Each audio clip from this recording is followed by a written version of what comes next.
Bab ke-199. Air mata mengalir semakin deras di pipi Melati mendengar penjelasan Umi.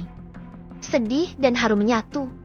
Sedih karena ternyata ia telah menyusahkan orang-orang di sekitarnya.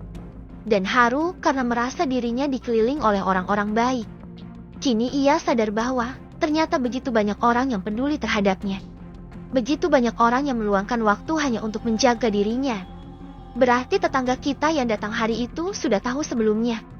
Umi. Sudah. Nak.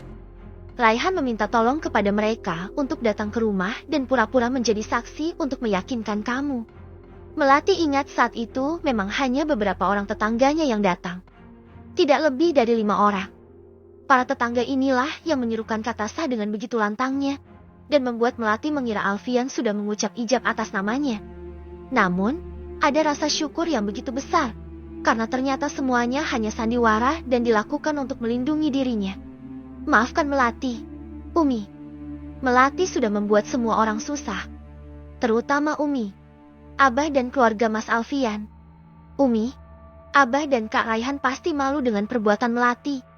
Umi membelai wajah putrinya itu. Sama sekali tidak. Semua orang mengerti keadaan kamu. Nah, kamu dalam keadaan labil dan tertekan. Tapi, Mas Alfian dan Mbak Ailin banyak dirugikan. Umi, Melati menjadi pengganggu dalam kehidupan mereka. Mereka sangat memahami kondisi kamu. Malam itu kamu terus menunggu Alfian di kamar.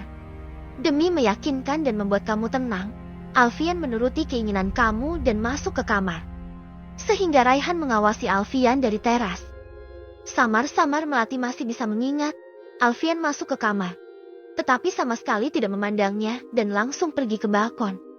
Sehingga ia memilih duduk di tempat tidur dan menangis memandangi foto Zafran hingga mengantuk. Sebelumnya Umi sudah memberi kamu obat penenang. Setelah keadaan lebih tenang, Umi menyusul ke kamar untuk memastikan kamu sudah tidur atau belum. Setelah kamu tidur, Alfian baru pulang ke apartemen. Melati baru dapat bernapas lega.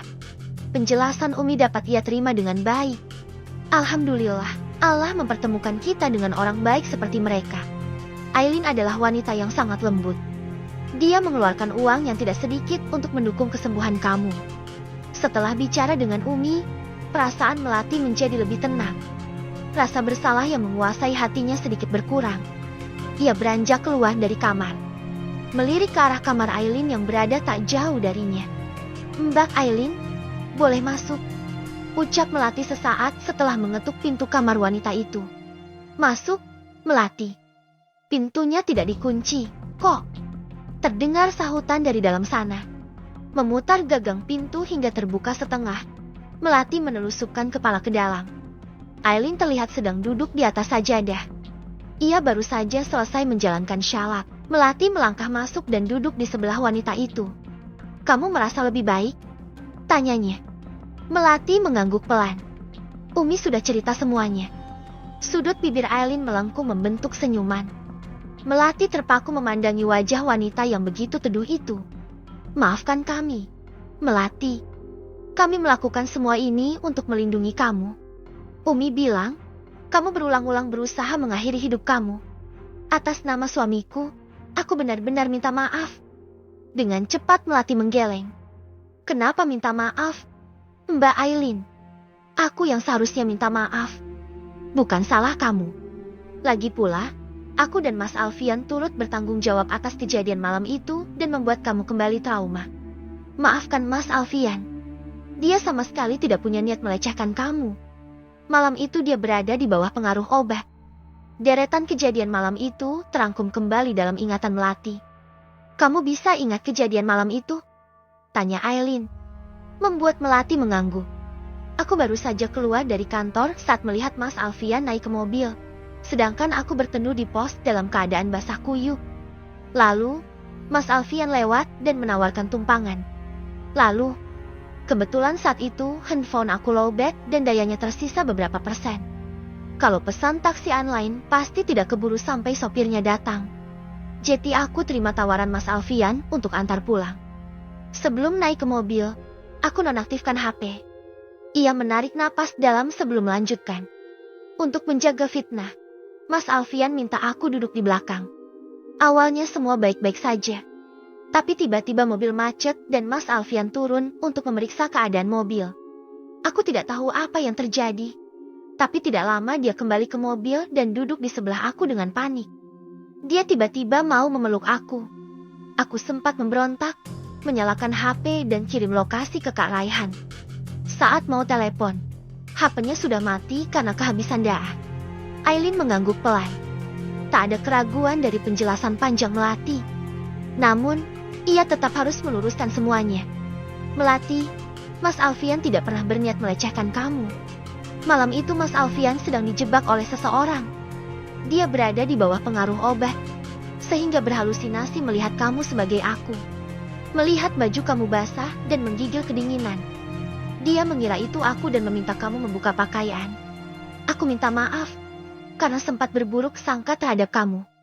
Aku sempat berpikiran kalau kamu terlibat dalam kejadian ini. Karena obat yang terdapat di dalam darah Mas Alfian, sama persis dengan obat yang kamu konsumsi. Hanya saja, dosis yang diberikan kepada Mas Alfian cukup tinggi. Astagfirullah. Tapi siapa yang melakukannya? Tanya Melati heran. Setahunya keluarga Alfian adalah keluarga yang tenang. Tidak ada pertengkaran dan masalah. Para ad di rumah itu bahkan diperlakukan seperti keluarga sendiri. Aileen, yang merupakan nyonya rumah, bahkan turun ke dapur untuk memasak. Bayu, suaminya Iren. Dia punya dendam pribadi terhadap Mas Alfian sejak 10 tahun lalu. Dia ingin menghancurkan Mas Alfian dan membuat keluarga kami hancur. Ya, Melati ingat satu hal. Ia sempat mendengar sesuatu pada malam kejadian. Malam sebelum aku bawa kue ke kantor. Aku sempat melihat Mas Bayu bicara dengan Mas Ihsan di samping masjid. Mas Bayu memberi Mas Ihsan uang. Maaf, Mbak Aileen. Aku sempat dengar Mas Bayu berkata, kalau Mas Alfian pernah menyewa wanita 1 miliar untuk teman tidur, sampai menghasilkan seorang anak. Karena itu setelah kejadian di mobil, aku minta tanggung jawab yang sama. Aileen kembali mengulas senyum. Ia membelai puncak kepala Melati yang tertutupi hijab. Tidak ada hal yang sia-sia di dunia ini. Kehadiran kamu justru menyelamatkan Mas Alfian. Aku tidak berani bayangkan seandainya bukan kamu yang ada di dalam mobil malam itu. Mungkin suamiku akan mendapatkan fitnah yang lebih keji lagi. Dia akan terjebak bersama wanita yang disiapkan Bayu. Dan sesuai rencana jahatnya, Mas Alfian akan berakhir di penjara karena tuduhan melecehkan seorang wanita. Anak-anakku akan menangisi papanya. Mereka akan mendapatkan tekanan dari orang-orang di luar sana. Melati menyeka ujung matanya yang basah. Terima kasih, Mbak Aileen. Maafkan aku sudah membuat susah. Jangan berpikir begitu. Sekarang kamu sudah membaik. Kamu masih muda dan cantik. Kamu masih punya masa depan yang panjang. Kenapa kamu harus terpaku pada satu titik? Terkadang Allah menjauhkan kita dari orang yang salah untuk mempertemukan dengan orang yang tepat dan di waktu yang tepat. Kamu hanya perlu menunggu. Jodoh yang akan datang menjemput kamu. Air mata Melati kembali berurai. Ia memeluk Aileen dalam tangis. Di sisi lain, Abah, Raihan dan Alfian masih berada di ruang tamu. Alfian sempat menceritakan perihal kejadian di mall hingga Aileen harus dilarikan ke rumah sakit. Abah dan Raihan bernapas lega karena Aileen dan Melati pulang dalam keadaan baik. Terima kasih, Nak Alfian. Sudah menjaga dan memberikan yang terbaik untuk Melati. Semoga kebaikan Nak Alfian sekeluarga bernilai ibadah di mata Allah. Ucap Abah. Amin. Abah. Sama-sama. Senang bisa membantu. Balas Alfian. Saya juga minta maaf karena sudah sempat menuduh dan menuntut yang tidak seharusnya. Ucap Raihan penuh sesal. Alfian tersenyum sembari menepuk bahu lelaki itu.